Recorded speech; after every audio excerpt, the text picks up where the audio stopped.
Rapunzel, Rapunzel, put your hair down, so that I can climb the golden ladder.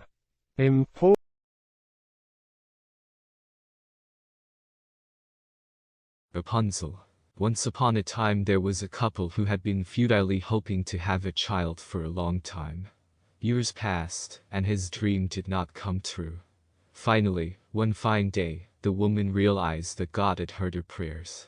She was going to have a child. Through a small window at the back of their house, it was possible to see, in the neighboring yard, a magnificent garden full of the most beautiful flowers and the lushest vegetables. But around everything there was a very high wall, which no one dared to climb. After all, it was the property of a very feared and powerful sorceress. One day, looking through the window, the woman was amazed to see a flowerbed full of the most beautiful radish plants she had ever imagined. The leaves were so green and fresh that they whetted his appetite. And she felt a great desire to taste the radishes. Every day her desire increased more. But she knew there was no way to get what she wanted, and that's why she became sad, dejected and looked sickly, until one day her husband got scared and asked, "What's happening to you, dear?" "Oh," she replied, "if I don't eat a radish from the witch's garden, I'm going to die soon." Her husband, who loved her very much, thought, "I can't let my wife die, I have to get these radishes, whatever the cost." At dusk, he leaned a ladder against the wall, jumped into the neighboring yard, hurriedly plucked a handful of radishes, and took them to his wife. Quickly, she prepared a salad that she ate immediately, delighted. She thought the salad tasted so good, that the next day her desire to eat radishes became even stronger. To reassure her, her husband promised her that he would get some more. When night came, he jumped over the wall again, but as soon as he stepped on the ground on the other side, he got a tremendous fright. Standing in front of him was the witch.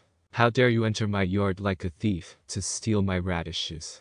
she asked, her eyes sparkling with anger. "Just see what awaits you."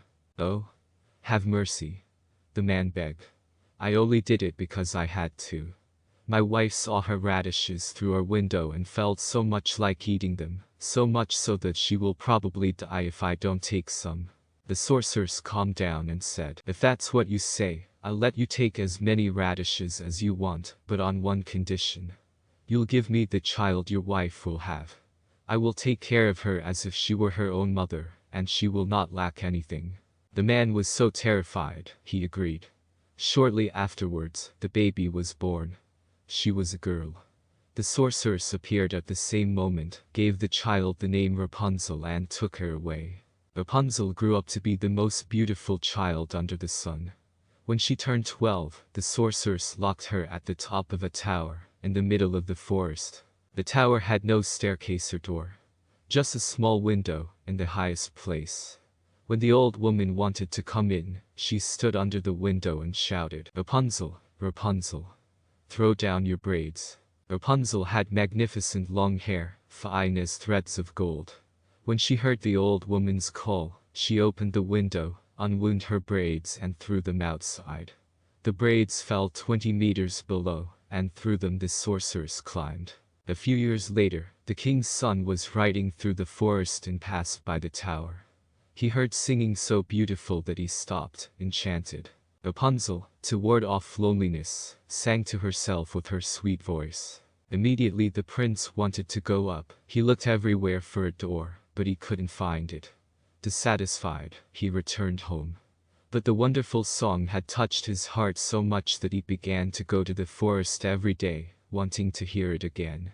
One of these times, the prince was resting behind a tree and saw the sorceress approaching the tower and shouting, "Rapunzel, Rapunzel, throw down your braids." And he saw when the witch climbed up the braids. "Is this the ladder to climb?" thought the prince.